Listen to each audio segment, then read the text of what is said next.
Hey everybody, Bobby Deen here. I'm filling in for my mom a little bit.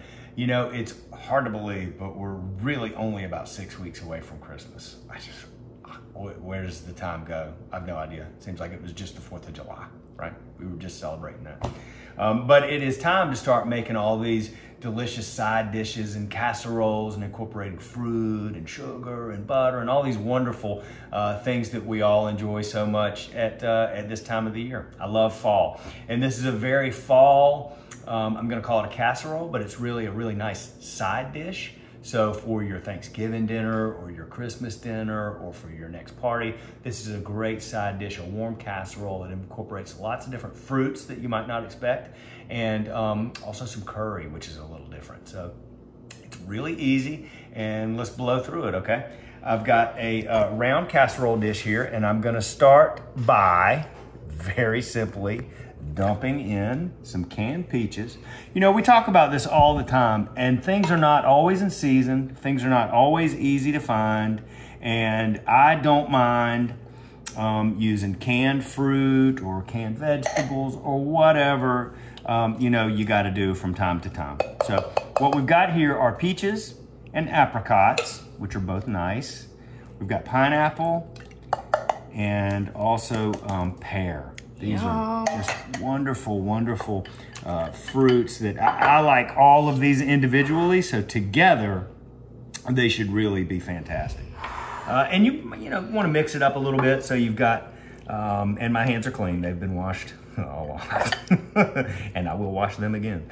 But you want to sort of make it to where, you know, you got your fruit sort of, you don't want one big clump of apricots over here and one big clump of peaches. You want to sort of get it all married together.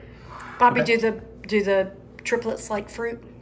Our children love fruit. Yeah, they do. They, in fact, our kids, yeah, I've got one that won't eat really meat at all. All she really wants is fruit. So it's funny how 3 people can come from the same place at the very same time and be so different. And the child that I'm talking about that likes fruits, I think our favorite fruit is tomatoes. And we've got a beautiful garden at home. We're so fortunate. And we've got cherry tomatoes growing on the vine back there, not for much longer, but she likes to walk through the garden and pick them and just eat them right off the vine. And that is a beautiful sight to behold for me. Okay, so we've got the fruit in the casserole dish, and now let's mix together some brown sugar. This is a 1/4 cup brown sugar and a 1/4 cup of white sugar. Thank you, Teresa. I'll help you out on this. 1/4 cup of each.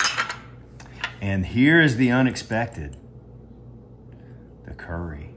I love the way this stuff smells. It does smell great. Now that's 1.5 teaspoons, but you can really kind of do it to, you know, you can do it less or you can do more. And to that we'll add some butter, melted butter.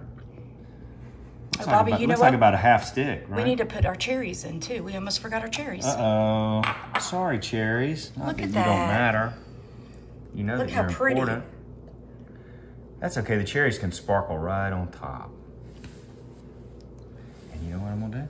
Pour in that little bit of cherry juice too. You can never have enough juice. Waste not, want not. And look, I'll just shake them. And they'll sort of, no, I'm gonna have to use my hands. We'll just get them down in there. Looks very, very nice. I'm just gonna mix these sugars and the butter and the curry together and make a little bit of a, you know, when I look at this, I kind of think like a crumble. You know what I mean? This is, or you know what? My cousin Don, let me give him credit, used a good term when we were discussing this recipe. He said it's really just sort of a baked fruit cocktail. I think that's a good description too. We got a lot of good cooks in the family, and my cousin Don is one of them. Our family tree is loaded with good cooks. I think Cousin Donna's going to be in some videos with your mom. Oh, really? What a treat for all of Mama's friends out there. You're going to love Cousin Don. He's an awesome guy. I can only say one negative thing about him, and that is that he graduated from the University of Florida. And it just so happens that he's standing right up there to hear that. But I got to give you a go Dogs, especially this year. Oh. Because the University of Georgia is so good. They are. And the Don't University of jinx us. Florida is so bad. I'm not, you know, whatever. Okay, so let's see how we can sort of try to evenly spread our butter, sugar. And there is also, mixture Bobby, here. a spatula either behind you or in the drawer, Yeah, second drawer down. I'm gonna try to just That might help. use the spoon and just spread it around a little bit. Let's just get it all in there first. Let's start there. Everybody in the boat.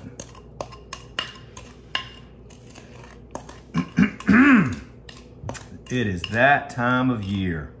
These are the type of things that we're all looking forward to smelling in our mother's or grandmother's kitchens, and all the sorts of things that bring back those great memories of our Thanksgivings in Statesboro for me, or you know, down in Albany where we're from, you know, and there's nothing like special memories. And as you get older and as you begin to lose people, you know, those memories become more and more special. God rest my daddy's soul. I lost him last year, and whenever I'm making a good meal or eating a good meal, I really think about my dad. And, you know, family and food, these things go together.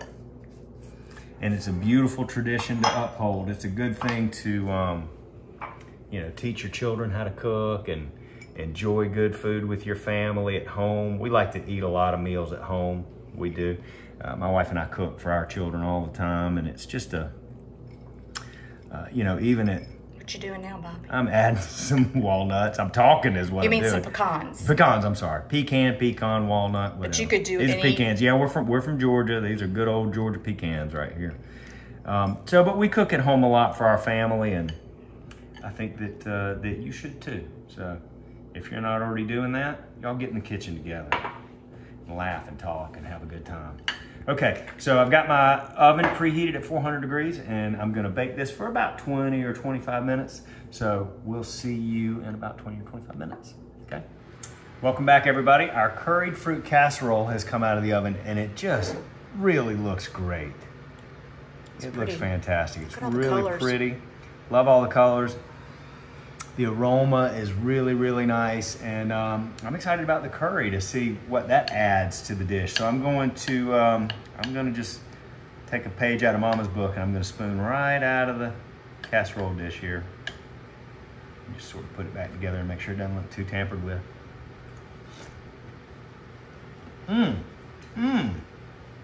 It's good, isn't it? You're surprised, aren't you? Oh, I am. My mom used to make this for bridge parties. Don, that's wonderful. The curry is really nice.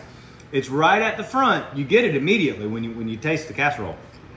But it's soft. I don't know if it's because it's been baked and because it's in there sort of with the juices from the fruit or not, but the curry is soft and it's mellow, and it goes beautifully with the fruit, and the pecans are a nice touch on top.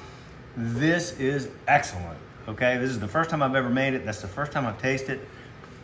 I'm pleasantly surprised at how nice it is. Please make this for your family and your friends at your next holiday event or your next Christmas party or Thanksgiving's coming up. Man, y'all make this. That is excellent.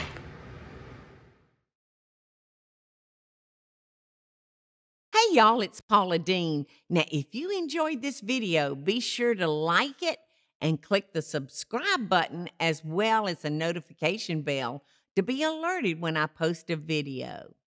Love and best dishes, y'all.